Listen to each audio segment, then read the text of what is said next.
cette vidéo, nous allons voir la détermination de l'équation réduite à partir d'un graphique. Donc, d'abord, on va définir ce que c'est que l'équation réduite. Par exemple, toute droite non parallèle à l'axe des ordonnées, là, par exemple celle-ci, D1, eh bien, admet une équation réduite de la forme y égale ax plus b. Où a, c'est le coefficient directeur. Le coefficient directeur, c'est les variations des ordonnées divisées par les variations des abscisses. Et b, c'est l'ordonnée à l'origine. C'est l'intersection de la droite avec l'axe des ordonnées. C'est le point d'intersection de la droite avec l'axe des ordonnées. Donc, l'exercice dit qu'il faut déterminer graphiquement les équations réduites des droites ci-dessous. Donc, on a une droite D1. Alors, on va d'abord commencer par trouver le coefficient directeur de cette droite. Donc ça, dans d'autres vidéos, dont vous avez les liens en barre d'infos, je vous explique aussi de manière détaillée comment trouver le coefficient directeur. Vous pouvez visionner ces vidéos-là aussi. Alors, vous partez d'un point précis. Par exemple, là, j'ai un point précis. Vous vous déplacez vers la droite. Je me déplace d'abord d'une unité. Donc, si je me déplace d'une unité, je rejoins ma droite. Vous voyez, c'est pas précis.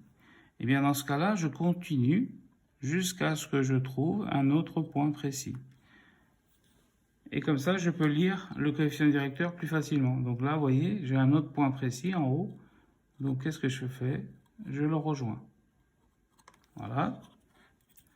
Donc, en horizontal, je me suis déplacé de plus 2. Vous voyez, 2 unités. 1, 2. En vertical, regardez, les variations des ordonnées, 1, 2 et 3. Donc de plus 3. Voilà. Donc, A est égal à delta Y sur delta X. Ça veut dire quoi? Ça veut dire, c'est les variations des ordonnées, sur l'axe des Y, sur les variations des abscisses, sur l'axe X. Donc, 3, donc là j'ai 3 divisé par 2. Vous voyez, A égale 3 divisé par 2. Donc je viens de déterminer le coefficient directeur de la droite D1. Maintenant, pour déterminer B, eh bien B, c'est l'intersection de la droite D, de la droite D1, avec l'axe des ordonnées. Donc, quel est ce point d'intersection? C'est moins 1, vous voyez. B égale moins 1. Donc, je le note ici. Donc, l'équation réduite de D1 est, c'est AX plus B. J'ai trouvé A et B. Donc, je remplace A est égal à 3 demi. Et donc, B vaut moins 1. Donc, moins 1.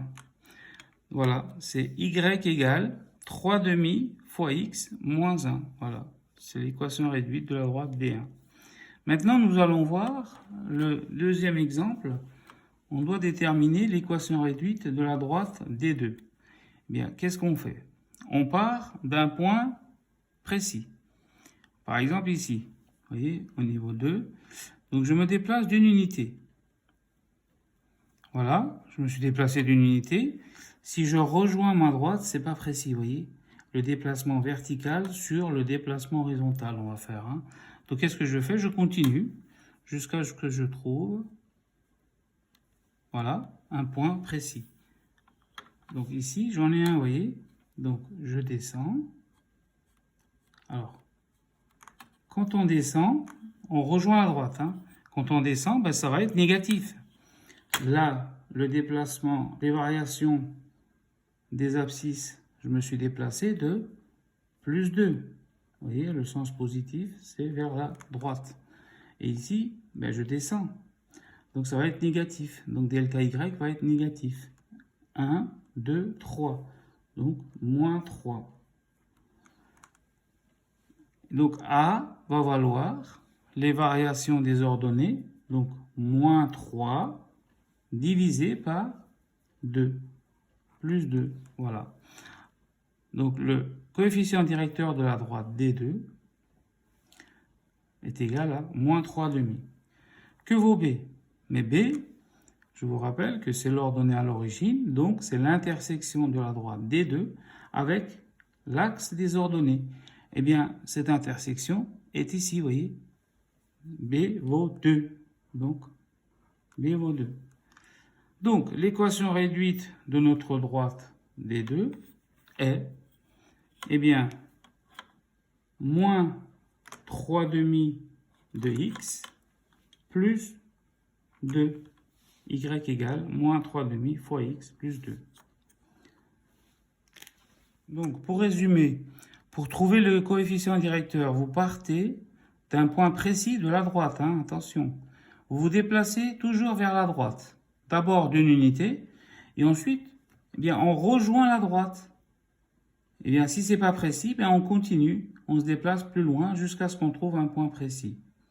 Voilà. Et ensuite, bien, vous lisez, si vous êtes descendu, ça va être négatif, delta y va être négatif. Si vous êtes monté, bien, delta y va être positif. Et delta x va être toujours positif parce qu'on se déplace toujours vers la droite, vous voyez. On pourrait aussi se déplacer de l'autre côté, et donc on changerait de signe, mais gardez toujours cette règle, c'est plus simple.